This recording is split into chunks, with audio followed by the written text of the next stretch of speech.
Hi, Fake Sagan. I want to jump in the middle of this, which I have no reason to jump in the middle of. I, one, I know you don't like compliments, but then again, I don't really care. I'm fairly slow to give compliments.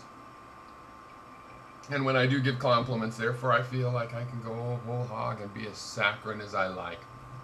And I've given you several compliments, and you've actually you've accepted those. And I don't think you watch my channel, and I'm not asking you to, but I'm saying some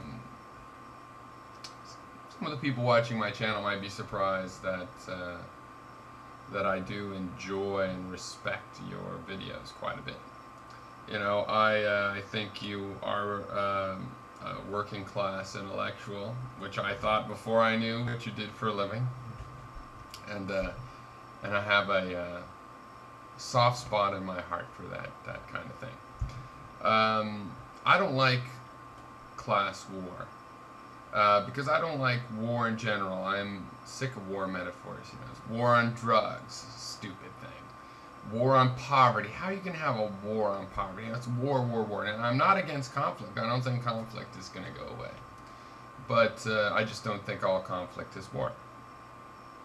So I don't want to see a class war. And so I'm not classist, and I don't, there's lots of wealthy people that I like quite a bit. On the other hand, I like that you bring that up, because we're afraid to bring that up in this society. Very afraid. Like we're not supposed to admit that there could be classes, and yet there obviously are. And there are obviously a lot of bigotries and really fucked up emotions about classes. And I think the example of where this becomes important, even for someone like myself that does want to avoid a class war type situation, is that in politics, what separates us from the political class. So in the political class in America, you have, and in lots of Western nations, you have these conservatives and liberals, the Republicans and the Democrats. And what separates them from the actual people that they seek to manipulate? And my basic view is that the Democrats and the Republicans have adopted two ruling class ideologies, both of which are how to keep the hoi polloi and the mob in check. One of them says you got to be tough. You got to be tough on the people. You got to be tough on your workers. Keep them working. And the other one says, no, you got to keep them happy.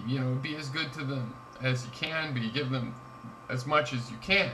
And both of these philosophies fail the working class alone, if applied alone. Because in the case of giving them a lot, if you give slaves a lot, enough that they're a little bit comfortable, they'll realize that they're still slaves. And they eventually will realize that's not good enough.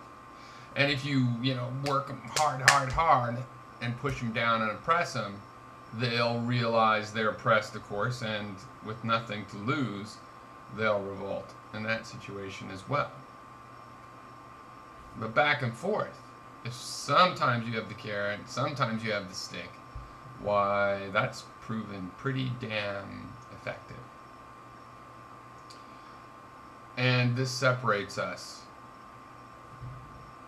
we working people, from what really still is a ruling class. And I don't know how to approach that, but I do appreciate someone not afraid to approach it, whether they're right or wrong. And I don't see you as inciting a violence about it. You're just calling someone out about it. Now, I'm not that familiar with Super Excellency's videos. I did look at the video you responded to. And so I'm not taking a side in that, because I would want to know about the individuals. But in terms of what you had to say about it, I can't really disagree. I have to applaud that you're approaching the issue.